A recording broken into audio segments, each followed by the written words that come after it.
मैत्रिणींनो, CTET with Farah या YouTube चॅनलमध्ये तुम्हा सर्वांचे पुन्हा एकदा मनापासून स्वागत करते।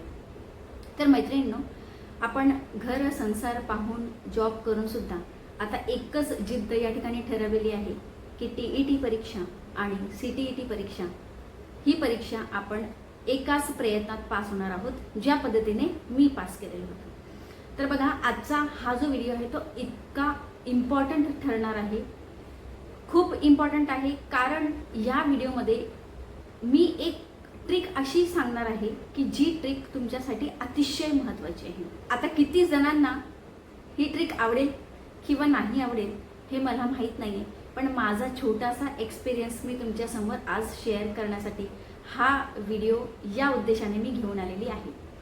तर बघा, आपण सीटेट एक्झाम किंवा टीईटी एक्झाम, टीईटी परीक्षा जेव्हा द्यायची तयारी करतो तर काही कारणास्तव आपल्याला अभ्यास करता येत नाही।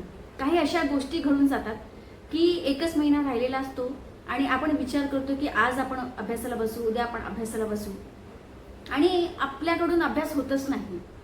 तर बघा, ज्यांचा अभ्यास झालेला नाही आहे आणि त्यांना ही परीक्षा पास व्हायची आहे, तर कशा पद्धतीने त्यांनी ही परीक्षा पास करायची आहे, ही टेक्निक, ही स्ट्रॅटेजी आज या व्हिडिओमध्ये मी तुम्हाला सांगणार आहे।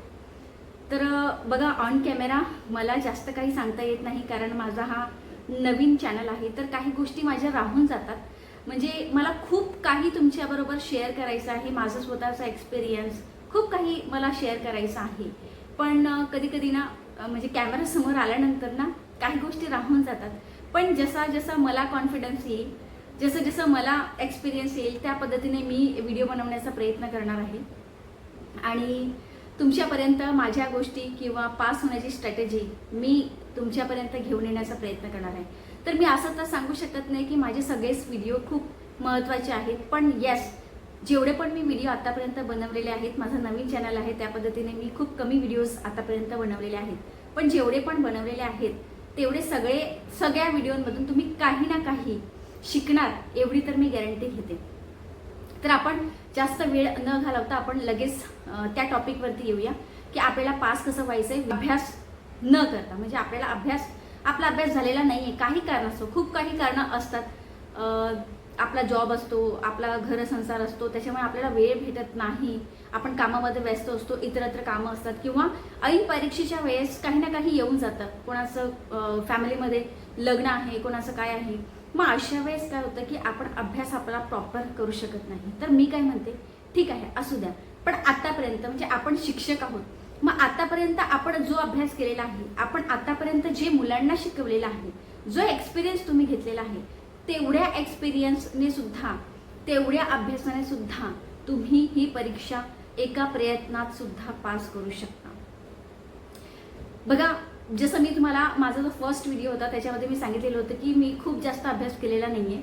माझ्याकडे जेवढे नोट्स होते किंवा माझ्याकडे जेवढ्या गोष्टी होत्या, जेवढं मी ट्युशनमध्ये पोरांना शिकवते, तर तेवढाच माझ्याकडे अभ्यास होता। मी इतरत्र कोणतेही असे क्लासेस लावलेले नाही आहेत किंवा इतर असे कोणतेच मोठमोठे व्हिडिओज पाहिले नाही आहेत आणि काहीच मी केलेलं नव्हतं, आणि त्याच्यानंतर मी फर्स्ट प्रयत्नामध्ये परीक्षा पास झालेली होती। तर तेवढंच तुम्हाला मी आज या व्हिडिओमध्ये सांगण्याचा प्रयत्न करते की बघा, जर तुम्ही लक्ष दिलं तर आपला जो टीईटी परीक्षेचा भाग म्हणजे पेपर 2 आहे, तर पेपर 2 मध्ये बालमानसशास्त्र 30 मार्कासाठी, म्हणजे बालमानसशास्त्र, अध्यापनशास्त्र हे 30 मार्कासाठी असणार आहे, आणि त्याच्यानंतर भाषा 1, भाषा 2 हे दोन्ही 30 मार्कांसाठी असणार आहे, आणि त्याच्यानंतर 60 मार्कांसाठी समाजशास्त्र असणार आहे। तर बघा, जर तुम्ही बालमानसशास्त्र तुम्हाला कठीण जात असेल, इट्स ओके, कारण बालमानसशास्त्र खूप असे शिक्षक आहेत किंवा खूप अशी लोक आहेत ज्यांना बालमानसशास्त्र हा कठीण जातो। मग बालमानसशास्त्रामध्ये आपण जास्त अभ्यास केला नाही, पण आपण कमीत कमी 30 पैकी 18, 17 किंवा 19 पर्यंत पोहोचू शकतो। ठीक आहे, म्हणजे आपण सगळे शिक्षक आहोत, तेवढा अभ्यास आपला आहे, त्याच्यामुळे आपण जर ट्रिक किंवा एक सेन्सचा वापर केला, आपला नीट प्रश्न वाचले आणि जर विचारपूर्वक आपण उत्तर विचारपूर्वक दिलं, तर आपण त्या ठिकाणी चांगले मार्क बालमानसशास्त्रामध्ये सुद्धा पाडू शकतो। म्हणजे आपण 30 पैकी 30 नाही किंवा 30 पैकी 28 किंवा 29 नाही, तर 30 पैकी आपण कमीत कमी 19-18 पाडू शकतो, तेवढे आपल्याला बालमानसशास्त्रामध्ये मिळाले। आणि त्याच्यानंतर भाषा 1 आणि भाषा 2 ही एक अशी भाषा म्हणजे लँग्वेज आहे ना, त्याच्यामध्ये तुम्हाला खूप जास्त काय करायचं आहे, विचारपूर्वक उत्तर द्यायचे आहेत भाषा 1 आणि भाषा 2 मध्ये. कारण भाषा 1 ही आपली स्वतःची एक मराठी भाषाच आहे. भाषा 1 मध्ये मी मराठी भाषा निवडलेली होती. तर भाषा 1 मध्ये मला 30 पैकी 24 मार्क पडलेले आहेत. म्हणजे फक्त माझे 6 मार्क त्या ठिकाणी कट झालेले होते. तर जर आपण मराठी भाषेचा विचार केला तर आपण 30 पैकी 30 मार्क सुद्धा पाडू शकतो. ठीक आहे, 30 पैकी 30 नाही, पण आपण 25 पर्यंत नक्कीच पोहोचू शकतो. कारण भाषा जी आहे म्हणजे मराठी भाषा आपण 1 मध्ये जेव्हा आपण निवडतो, मग त्यावेळेस ते जे क्वेश्चन्स आहेत ते नॉर्मली ग्रामरवरती असतात आणि उतार्यावरती असतात. मग उतार्यावरचे जे प्रश्न असतात ते सुद्धा आपण पटापट उत्तरं जर आपण शोधली तर आपल्याला तो प्रश्न सोपा जाणार आहे. म्हणजे लँग्वेज 1 आपल्याला सोपा जाणार आहे. आणि ग्रामरचा जो राहिला प्रश्न, तर बघा ग्रामर आपण लहानपणापासून शिकत पण आलेलो आहोत आणि शिकवत पण आलेलो आहोत. म्हणजे तेवढा आपला अभ्यास आहे, फक्त रिव्हिजन करण्याची गरज आहे. म्हणजे 1-2 दिवसा अगोदर जर तुम्ही नीट सगळे ग्रामर, मागील व्हिडिओमध्ये मराठी भाषेमध्ये कोणकोणते ग्रामर येतात किंवा कोणकोणते टॉपिक्स येतात ह्याच्यावरती मी एक व्हिडिओ बनवलेला आहे. मी डिस्क्रिप्शनमध्ये लिंक देईन, ते तुम्ही जाऊन पाहून घ्या. तर त्याच्यापैकी तुम्ही जर 75% टॉपिक जरी करून गेलेत तरी तुम्हाला मराठी भाषेमध्ये लँग्वेज 1 मध्ये हे कमीत कमी 30 पैकी 21, 22, 24, 26 इथपर्यंत मार्क पडू शकतात. ठीक आहे, म्हणजे उतार्यावरचे जे प्रश्न आपण सोडवतो ते आपल्याला काळजीपूर्वक फास्ट रिडिंग करून आणि कॉम्प्रिहेन्शन आपला खूप चांगला पाहिजे त्या ठिकाणी. म्हणजे आपली समज ही खूप चांगली पाहिजे. जर तुम्ही पटकन गोष्टीला समजून घेतात तर या ठिकाणी उतार्यावरचे प्रश्न आपल्याला सोडवणे इझी जाणार आहे आणि पटकन सोडवता येणार आहे. काही प्रश्न तर मी 1-2-3 सेकंदामध्ये मी उत्तर पटकन, म्हणजे मला समजायचं की हे उत्तर आहे. जास्त वेळ मी वाचनामध्ये सुद्धा लावलेला नव्हता. तर अशा पद्धतीने तुम्हालाही करायचं आहे. फास्ट रिडिंग तुम्हाला करता यायला पाहिजे आणि तेवढीच फास्ट तुम्हाला कॉम्प्रिहेन्शन, म्हणजे त्या प्रश्नाचा जो अर्थ आहे तो तुम्हाला पटकन समजायला पाहिजे. कारण बघा TET परीक्षा असो किंवा CTET परीक्षा असो, प्रश्न आपल्याला थोडंफार प्रमाणात ते लोक थोडंसं फिरवून विचारतात. म्हणजे आपल्याला गोंधळायचं नाही आहे. आपल्याला काय करायचं आहे की नीट प्रश्न वाचायचा आहे आणि समजून घ्यायचं आहे. म्हणजे मराठी भाषेवरती जर तुम्ही जास्त फोकस केला तर तुम्हाला 30 पैकी त्या ठिकाणी 24-25 मार्क आरामात भेटतात. ठीक आहे, उतार्यावरचे प्रश्न आपल्याला प्रश्न नीट वाचायचा आहे आणि पटापट उत्तर आपल्याला शोधायची आहे. ठीक आहे, आणि जे ग्रामरचा भाग राहिला तर तो तुम्ही 1-2 दिवसा अगोदर सगळे ग्रामरचे टॉपिक्स नीट रीड करून जायचे आहेत. ठीक आहे, किंवा त्याच्यावरचे जे प्रश्न असतात, सराव प्रश्न असतात, पुढच्या व्हिडिओमध्ये मी प्रयत्न करणार आहे की मराठी ग्रामरवरचे जेवढे पण सराव प्रश्न आहेत ते तुम्हाला एका सिरीजमध्ये मी देण्याचा प्रयत्न करणार आहे. जसं मी सांगितलं की माझा हा नवीनच चॅनल आहे, त्याच्यामुळे काही गोष्टी मला मॅनेज करायला वेळ लागतो आहे. पण तरी मी जोपर्यंत आपली एक्झाम आहे तर त्याच्या अगोदरपर्यंत मी तुम्हाला सर्व काही गोष्टी देण्याचा नक्कीच प्रयत्न करणार आहे. तर बघा भाषा 1 अशा पद्धतीने आपल्याला 30 प्रश्न सोडवायचे आहेत. ठीक आहे, कॉम्प्रिहेन्शन आपला व्यवस्थित पाहिजे, आपली रिडिंग फास्ट पाहिजे. आणि काही म्हणजे असे पण करतात ना की उत्तर त्यांना माहिती असते पण घाईमध्ये किंवा एकदम डिप्रेशनमध्ये येऊन जातात आणि एकदम घाबरून जातात.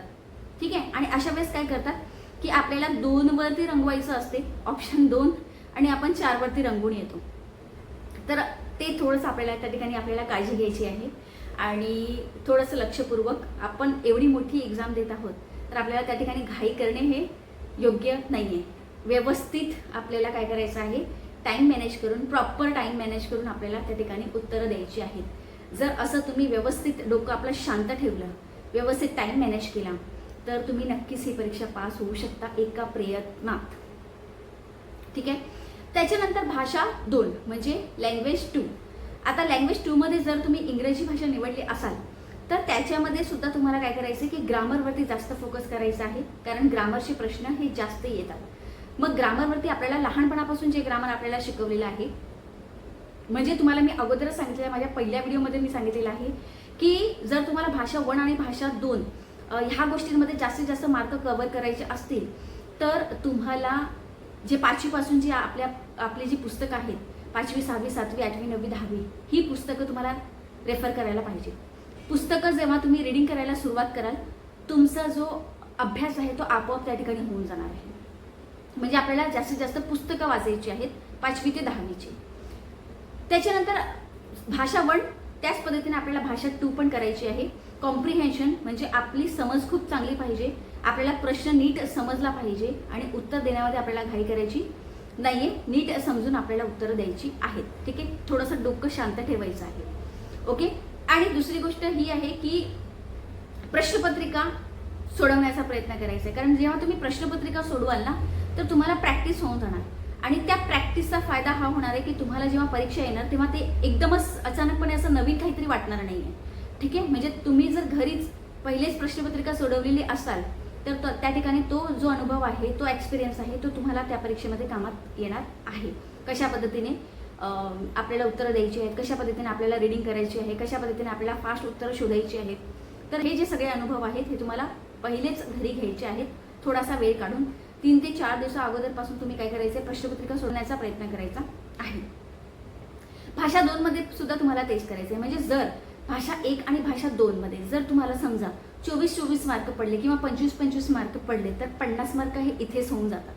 त्यानंतर समाजशास्त्रामध्ये ज्यांनी समाजशास्त्र निवडलेलं असेल तर समाजशास्त्रामध्ये जर 60 पैकी आपण 30च मार्क पकडले, 60 पैकी जर आपण 30च मार्क पकडले, समाजशास्त्रामध्ये सुद्धा समाजशास्त्राचा जर नीट अभ्यास करायचा असेल तर पुस्तकं आपल्याला वाचायला पाहिजेत. 5वी ते 10वीची पुस्तकं, भूगोल, इतिहास, हे जेवढी पण पुस्तकं आहेत 5वी ते 10वी पर्यंतची, ती सगळी तुम्हाला वाचायची आहेत, एकदा डोळ्याखालून घालवायची आहेत. आता मी हा का जास्त अभ्यास केलेला नव्हता, कारण मी पहिले सांगितलेलं आहे की मी ट्युशन क्लासेस घेते, त्याच्यामुळे अगोदरपासूनच मी सर्व विषय घेते, त्याच्यामुळे माझा एक्सपिरियन्स त्याच्यामध्ये वाढलेला आहे. शिकवताच मला काही गोष्टी ऑलरेडी माहिती पडून जातात, म्हणून मला जास्त पुस्तकं रीडिंग करायची वेळ आली नाही. कारण 10 वर्षापासून क्लासेस घेते, त्याच्यामुळे तेवढा अनुभव तर आलेला होताच. पण आता जे क्लासेस वगैरे घेत नाही, ज्यांचा संबंध थोडा समाजशास्त्राशी दूर आहे, तर त्यांनी काय करायचं आहे, पहिल्यापासूनच, म्हणजे आता आपल्याकडे अजूनही 1 महिन्यासारखा राहिलेला आहे, म्हणजे तुम्ही पहिल्यापासूनच 5वी ते 10वीची पुस्तकं वाचायला सुरुवात करायची आहे. आणि भाषा 1 आणि भाषा 2 साठी ग्रामरवरती जास्त फोकस करायचा आहे, व्याकरणावरती जास्त फोकस करायचा आहे आणि प्रश्नपत्रिका आपल्याला सोडवत राहायची. म्हणजे आठवड्यातून 1 प्रश्नपत्रिका तरी तुम्हाला काय करायची आहे, मागील प्रश्नपत्रिका सोडवण्याचा प्रयत्न करायचा आहे. आता समाजशास्त्रामध्ये जर आपल्याला 60 पैकी 30च मार्क पडले, जास्त नाही, आपण अर्धे मार्क तरी पाडू शकतो. मग इथे 30 मार्क पडलेले आहेत, तिथे 50 मार्क पडलेले आहेत. ठीक आहे, आता उरलेले जे मार्क आहेत, म्हणजे 50 आणि 30 हेच आपले काय झाले, तर 80 मार्क आपले इथेच झालेले आहेत. ठीक आहे, आता आपल्याला किती मार्कांची गरज आहे, तर फक्त 10 मार्कांची गरज आहे. तर आपण बालमानसशास्त्रामध्ये कमीत कमी 10 ते 15 मार्क तिथे आपण मिळवू शकतो, नक्कीच मिळवू शकतो. 10 ते 15 मार्क आपण 30 पैकी 10 ते 15 मार्क आपल्याला तिथे भेटतील. म्हणजे अशा पद्धतीने तिथे 10 ते 15 मार्क, लँग्वेजमध्ये कमीत कमी 50 मार्क आणि समाजशास्त्रामध्ये कमीत कमी 60 पैकी 30 मार्क. अशा पद्धतीने जर आपण एक टेक्निक किंवा एक आपण जर विचार केला तर आपण अशा पद्धतीने पास होऊ शकतो. अशी स्ट्रॅटेजी डोक्यामध्ये ठेवायची आपल्याला, की आपल्याला काय करायचं आहे, त्या सब्जेक्टनुसार आपल्याला तेवढीच मेहनत घ्यायची आहे. म्हणजे तुम्हाला मेहनत कशामध्ये जास्त घ्यायची आहे, जर तुमचा बालमानसशास्त्र ठीक नाही आहे, तर जर तुमचा बालमानसशास्त्र ठीक आहे तर मग तुम्हाला जास्त लँग्वेजमध्ये मेहनत करायची गरज नाही आहे. पण जर बालमानसशास्त्र कठीण जातो, मग अशा वेळेस आपल्याकडे 2 ऑप्शन आहेत, एक लँग्वेज 1 आणि लँग्वेज 2. इथे आपल्याला जास्त फोकस करायचा आहे. ठीक आहे, आणि समाजशास्त्र हा तर 60 मार्कासाठी असतो. ठीक आहे, तिथे आपल्याला अभ्यासाची गरज नक्कीच लागणार आहे. ठीक आहे, मग त्याच्यासाठी आपल्याला पुस्तकं वाचायला लागणार आहे, प्रश्नपत्रिका सोडवायला लागणार आहे. पण तरी आपल्याला 60 पैकी तिथे 30च मार्क पडले तरी आपण लँग्वेज 1 आणि लँग्वेज 2 मध्ये ते कव्हर करून आपण इझिली पास होऊ शकतो. आणि हेच मी सुद्धा केलेलं होतं. मी तुम्हाला सांगते, माझं पास होण्याचं कारण हेच आहे की मी इतर जास्त कोणताच अभ्यास केलेला नव्हता.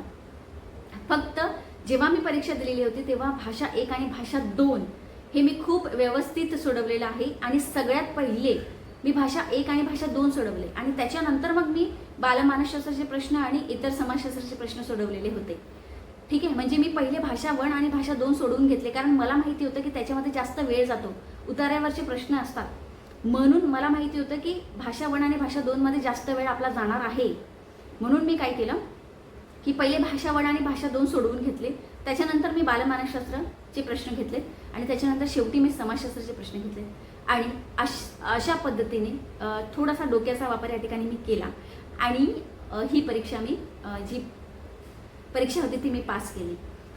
तर हाच अनुभव आज तुमच्यासमोर मी शेअर केलेला आहे आणि असेच अनुभव मी तुमच्यासमोर शेअर करत राहणार आहे, जेणेकरून तुम्हाला काही गोष्टी बघा, व्हिडिओमधून सर्वच गोष्टी तर तुमच्यासाठी इम्पॉर्टंट नसतील, पण काही गोष्टी तुमच्यासाठी इम्पॉर्टंट असतील आणि ते जर तुम्ही कदाचित ते तुमच्या पास होण्यासाठी उपयोगी ठरलं तर माझा हा व्हिडिओ बनवण्याचा जो उद्देश आहे तो या ठिकाणी कंप्लीट होईल. तर व्हिडिओ आवडला असेल तर फक्त लाईक, शेअर आणि सबस्क्राईब करायचं आहे. जर व्हिडिओ आवडला असेल तर, किंवा तुम्हाला हा व्हिडिओ महत्त्वपूर्ण इन्फॉर्मेशन देणारा असा वाटला असेल तर, बघा मी परत एकदा सांगते की हा नवीन चॅनल आहे, त्याच्यामुळे काही गोष्टी मला शेअर करायच्या असतात पण त्या राहून जातात. व्हिडिओ जेव्हा मी बंद करते त्याच्यानंतर आठवतं की माझा हा टॉपिक बोलायचा राहून गेला किंवा मला हे बोलायचं होतं तुमच्याशी आणि ते राहून गेलं. ठीक आहे, पण जसा जसा मला अनुभव येईल, जसा जसा कॅमेरा कॉन्फिडन्स माझ्याजवळ येईल, त्या पद्धतीने मी तुमच्यासोबत सर्व गोष्टी शेअर करणार आहे. आणि तुम्हाला कोणकोणते नोट्सची गरज आहे, तुम्हाला मराठीमध्ये कोणकोणते टॉपिक्स किंवा कोणकोणते ग्रामर हवे आहेत, किंवा इंग्रजीमध्ये तुम्हाला कोणकोणते टॉपिक्स आणि ग्रामर हवे आहेत, जर ह्याच्यावरती तुम्ही मला जर कॉमेंट केला तर माझा जो म्हणजे कन्फ्युजन आहे की मी कोणत्या टॉपिकवरती व्हिडिओ बनवू, हा कन्फ्युजन माझा दूर होणार आहे. आणि तुमच्यासाठी मी काहीतरी तुम्हाला एक मदत म्हणून मी काहीतरी करण्याचा प्रयत्न नक्कीच करणार आहे. किंवा जेवढे आता माझ्याकडे नोट्स तर आहेत, माझ्याकडे ग्रामरची नोट्स भरपूर आहेत, पण त्याच्यापैकी कोणता व्हिडिओ बनवू, कोणता तुम्हाला आवडेल, आणि ह्यामध्ये मी कन्फ्यूज राहते नेहमी. त्याच्यामुळे तुम्ही जर कमेंट केला तर मला व्हिडिओ बनवणे हे सोपे जाणार आहे. ठीक आहे, किंवा तुमच्यासमोर बोलणे सोपे जाणार आहे. त्याच्यामुळे तुम्ही मला कमेंट करून सांगायचं की तुम्हाला कोणता टॉपिक हार्ड वाटतो आहे आणि कोणत्या टॉपिकवरती मी नेक्स्ट व्हिडिओ बनवू. कारण आता जो मागे म्हणजे काल जो मी व्हिडिओ बनवलेला आहे तो समास ह्या टॉपिकवरती बनवलेला आहे. मला असं वाटलं की समासावरती एक व्हिडिओ बनवायला पाहिजे, त्याच्यामुळे समासावरती मी एक व्हिडिओ बनवलेला आहे. म्हणजे सर्वात पहिले मी मराठी व्याकरणाचा व्हिडिओ बनवलेला आहे. त्याच्यानंतर तुम्हाला कोणते व्हिडिओ हवे असतील किंवा कोणत्या टॉपिकवरती हवे असतील तर मला ते कॉमेंट कराल तर उत्तम होईल, किंवा माझ्यासाठी सुद्धा ते योग्य माझ्यासाठी सुद्धा ते बेस्ट राहील. तर मला कॉमेंट करायचं आहे आणि सांगायचं आहे कोणत्या टॉपिकवरती तुम्हाला व्हिडिओ हवे असेल तर. भेटूया आपण नेक्स्ट व्हिडिओमध्ये. धन्यवाद.